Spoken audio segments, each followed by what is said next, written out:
It's the 76th annual Au River Canoe Marathon. It's one of those events that you have to witness.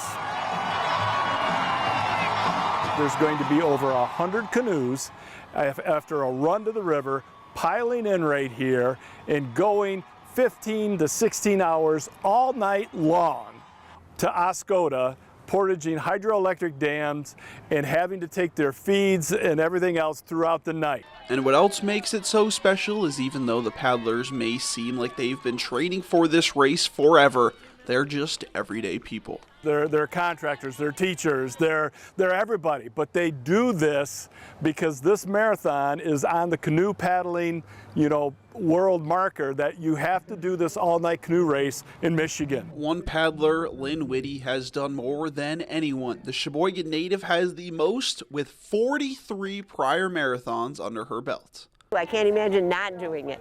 I said I wouldn't do it after, 50? Canoe number 44, including I don't know what I would do otherwise. I would say it's probably my best friends, and for me, it's like family now. It's been so many years, and even paddling with Wade, I knew his parents before I knew him. And there is a big name missing out this year. That's a member of last year's winning team and 13-time marathon champion Steve Lajoie, who's been taking the year off. It's the best race. Lots of people, lots of canoers, and that race been, since I started coming here, it's been growing a lot, and I think this is the place to be for canoeing, so it's fun. Lots of friends too, so. And Steve is going to be doing something he's never done before, watching the race unfold. And there's a reason that they call it the toughest spectator sport in the world. I think it's kind of easier to be in the race than outside because you've trained for it, so you know what you're doing, you know what you're kind of expecting, and so you're just trying to get your things right and make sure you rest and shut up and paddle. For many paddlers, it's a family affair. The Treebolts have 4 members of their family in 3 different boats, including 12-time champion Andrew Treebolt, racing with his 15-year-old daughter Nico in her first race. It's something that I did with my dad when I was young, and you love to keep it going, and to have your daughter have interest and want to follow in your footsteps, it means a lot.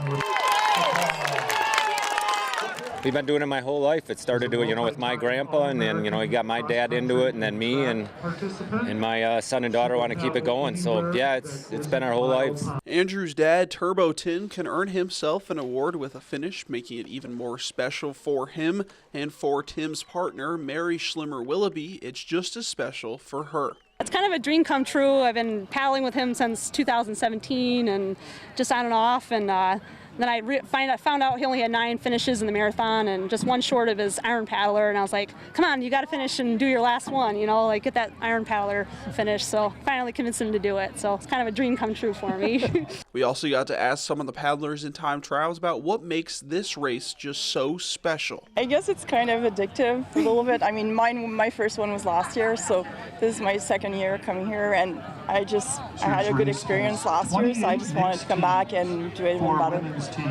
Yeah, my family races. My husband does this, Danny Medina. So I feel a little bit lazy if I don't do it, but also I just like paddling. So.